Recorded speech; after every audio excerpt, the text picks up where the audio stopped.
Is this speech about policy or prepping voters for the next political battle? Remember, we fight for what's right because it's time to go right. America is talking.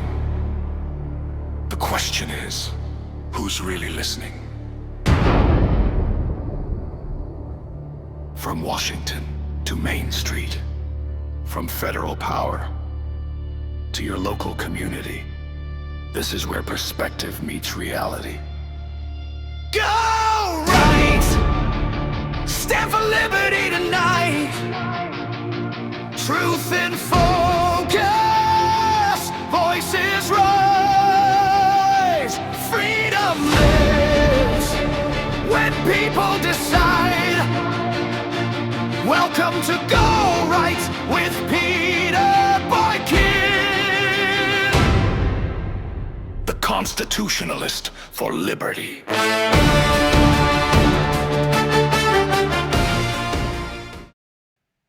Is this speech about policy or prepping voters for the next political battle?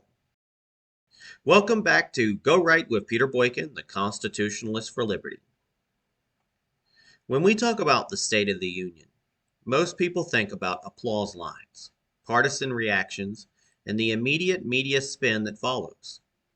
But if you step back and look through the lens of a constitutional republic, something deeper is happening.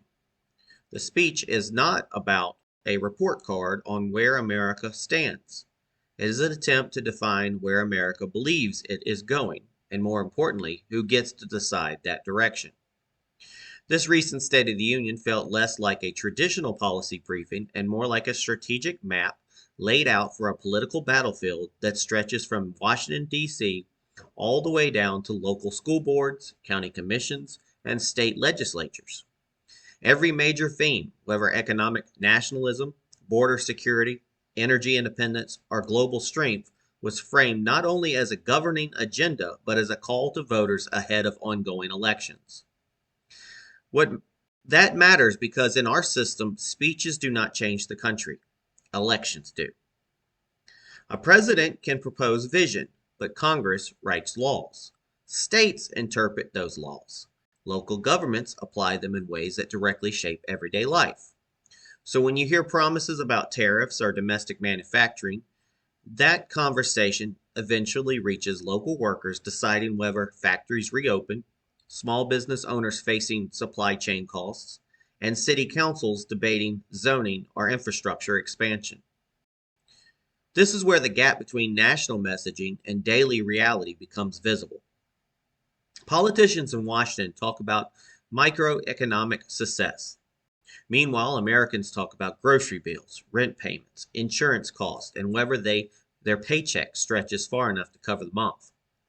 The speech leaned heavily into a narrative of national strength and recovery, but voters are not just evaluating economic charts, they are measuring their own lived experience. And here's the paradox of modern politics. Both sides claim to speak for ordinary Americans, yet many citizens feel disconnected from both parties. That frustration shows up not only in polling, but in declining trust in institutions and increasing volatility in elections. People are not just choosing between left and right anymore. Many are choosing between engagement and disengagement. The State of the Union attempted to reframe that relationship by presenting a strong executive vision, but the real question is whether voters believe that vision translates into meaningful change at the local level. Because ultimately, federal speeches are symbolic. Local consequences are tangible. When immigration is discussed at the federal level, sheriffs and mayors deal with enforcement realities.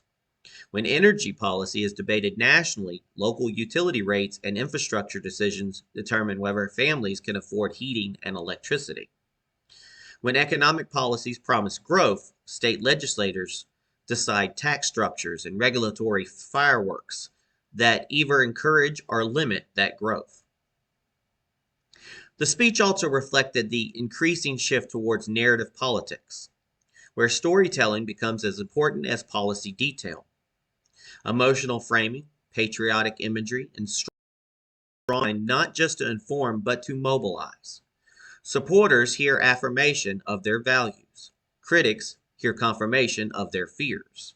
And somewhere in the middle sits the independent voter trying to separate rhetoric from reality. That independent voter may be the most important audience right now, because elections are no longer decided purely by party loyalty. They are decided by turnout, enthusiasm, and whether voters feel that anyone is actually addressing their real concern. Rising costs, public safety, education quality, local economic opportunity, and government accountability are issues that cross ideological lines. This is why the State of the Union cannot be viewed in isolation.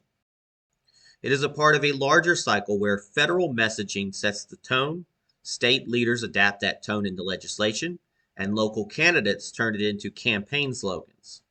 The speech becomes a blueprint that echoes through campaign ads, town halls, and community debates. And here's something worth thinking about. Every time Americans focus only on presidential politics, they risk overlooking the levels of government that affect them most directly. School boards determine curriculum and policy for children. County commissioners, county officials, city officials manage budgets that impact roads, emergency services, and local taxes. State legislators shape election laws, business regulations, and criminal justice policy. The presidency may be the loudest voice, but local government is often the strongest hand guiding daily life. So what does the State of the Union actually represent? It represents a moment where political leadership attempts to define national identity during a period of uncertainty. It represents an effort to energize supporters while challenging opponents. But above all, it represents a test of whether Americans still believe their participation matters. Because in a constitutional republic, power ultimately flows from the people upwards, not from leadership downwards. The speech sets the stage. The voters write the ending. And that is the real State of the Union. If you believe in liberty, accountability, and a government that serves the people instead of managing them, then the focus cannot stop at listening to speeches. It has to continue with participation, with engagement, and with making sure that from federal offices to local councils, the voices of citizens remain louder than the noise of politics. This is Go Right with Peter Boykin, the Constitutionalist for Liberty. Follow on all the social media platforms, share the conversation, and let others know that the future of our constitutional republic is not decided by speeches alone. It is decided by what we do next. Folks, you can join us on GoRightNews.com, GoRightNC.com, PeterBoykin.com. We have this podcast on Rumble at Go Right News. We have YouTube at Go Right News as well, Go Right for Peter Boykin. On other platforms, I just rediscovered BitChute, so I'll be posting there as well. It's on X, it's on X Twitter, Instagram, Facebook. Everywhere you can pretty much find us, you're going to find us. Please share, like, and you can also donate at Cash App, the $ GoRightNews.com to help our website continue to grow. God bless everybody.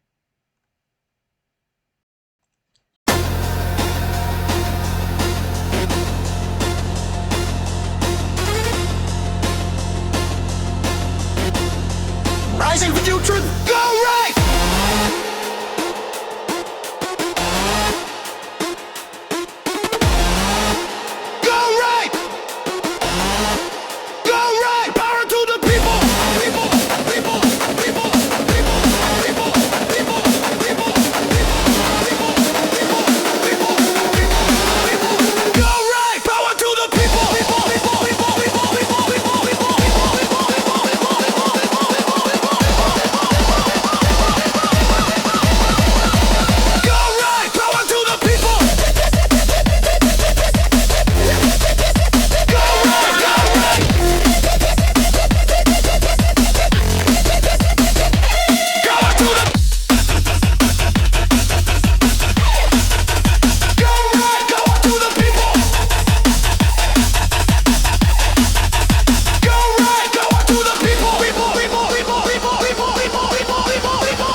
Remember, Trump's State of the Union a turning point or just another political speech? Welcome back to Go Right with Peter Boykin, the Constitutionalist for Liberty, where we slow down the noise of the headlines and take a deeper look at what is really happening in our constitutional republic. Tonight we are talking about the State of the Union, not just as a speech delivered from a podium in Washington, but as a moment that reveals where the country believes it stands and where it may be heading next. A quiet moment before a major speech often tells you more than the speech itself. Lawmakers gather, cameras wait, pundits prepare reactions before a single word is spoken. And across America, people either lean forward with hope or lean back with skepticism. That tension is the real state of the union.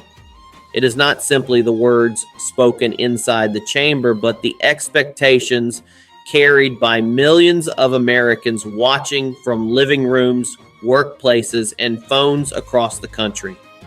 It reflects a nation wrestling with competing visions of its future. The recent State of the Union delivered by President Donald Trump was not just a policy presentation.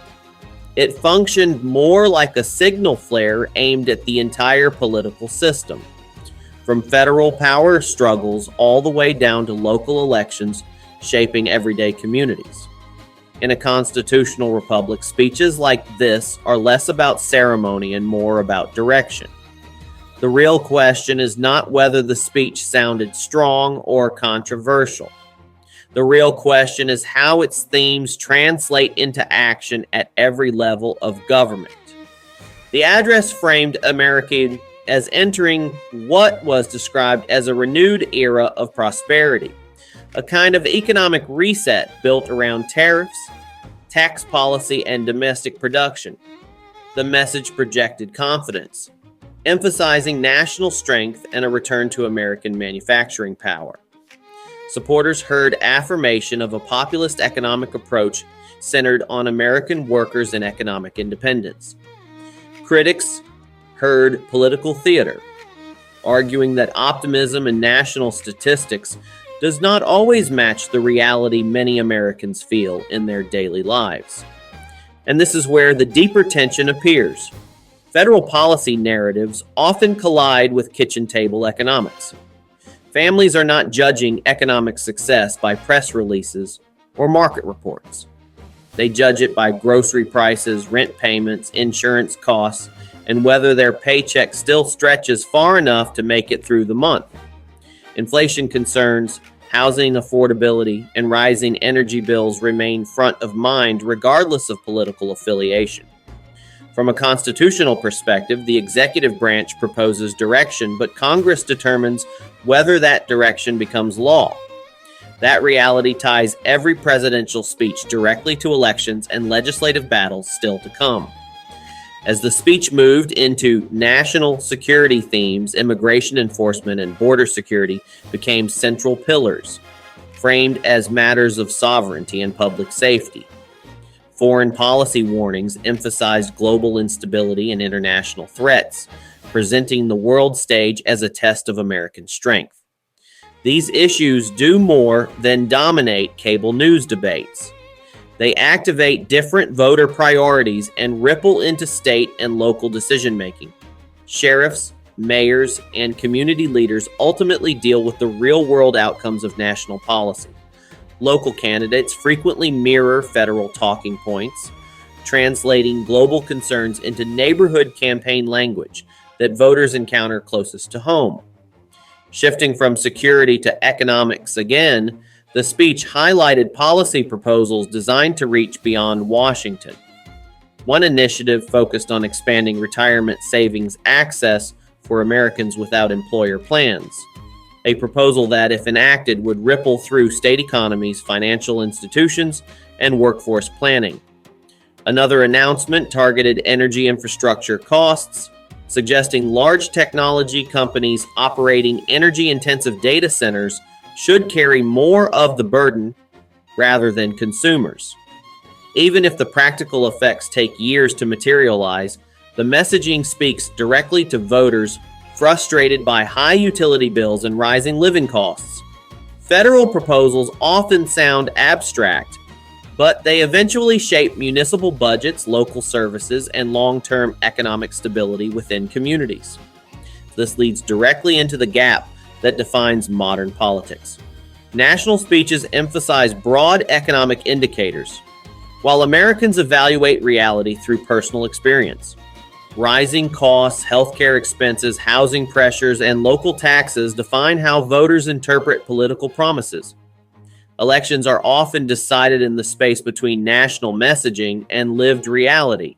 Federal leaders speak in macroeconomic language, but local voters make decisions based on whether their communities feel safer, more affordable, and more stable. And hovering behind every word of a State of the Union address is the shadow of elections.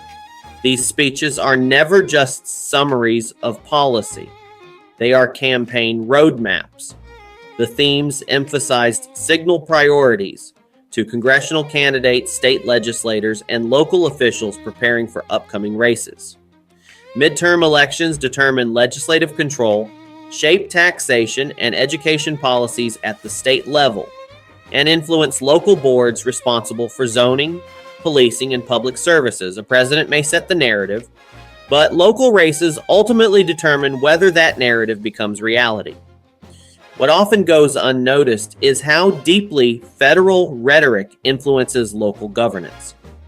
National messaging shapes state budget priorities through funding signals. It drives school board debates through cultural narratives. It affects law enforcement priorities and infrastructure planning decisions that directly impact communities.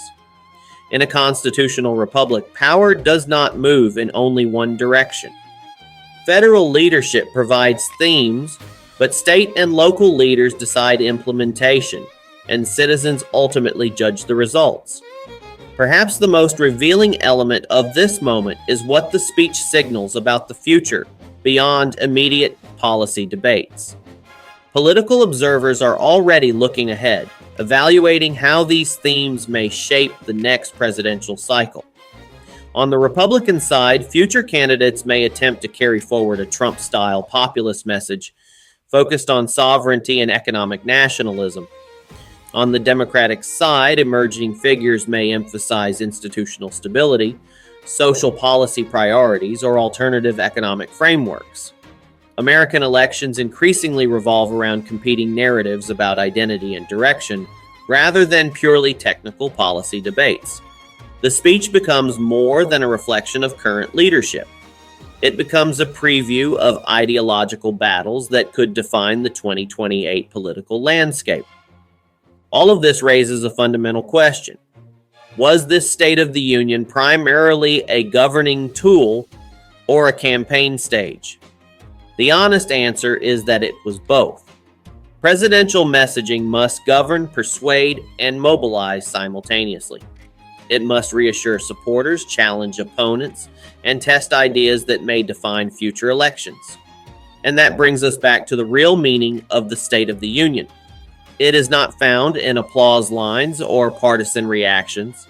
It is found in what happens afterward. In a constitutional republic, speeches start conversations, but voters decide outcomes. The presidency sets tone, but local elections set reality. School boards shape education. County officials manage budgets. State legislators write laws that affect daily life far more directly than any single national address. The real question is not whether this speech was historic or political. The real question is whether Americans remain engaged enough to shape what comes next. Because the future of the country is never decided by one speech, one headline, or one election cycle. It is decided by citizens who choose participation over apathy and action over frustration. This is Go Right with Peter Boykin, the Constitutionalist for Liberty. Stay informed, stay engaged, and remember that the true State of the Union is written not in Washington speeches, but in the choices made by the American people every single day.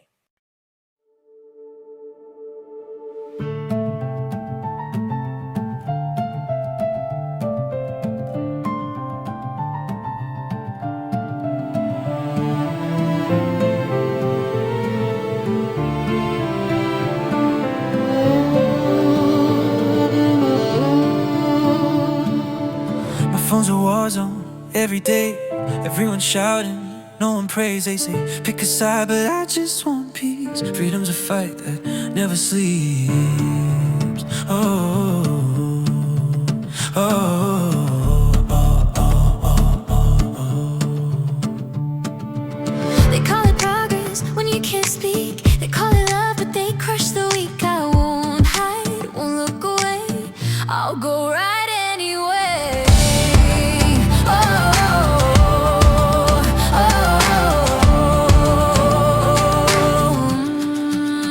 I've got go right running through my veins, fighting fear while they play their games. This world's on fire, but I'll stay free. Can't cancel truth or liberty. Yeah.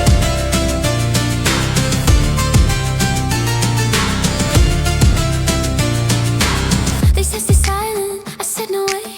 They said comply, but I still pray. The flag still waves, the dream's alive. We go right to keep it bright. No hate can drown this heart of mine. We stand for truth through every line, for every voice they try to hide. We rise, we go right. We've got go right in our souls tonight, rising strong in the blinding light. The storm may rage, but truth won't die. We go right, we reach for the sky. Team fighting.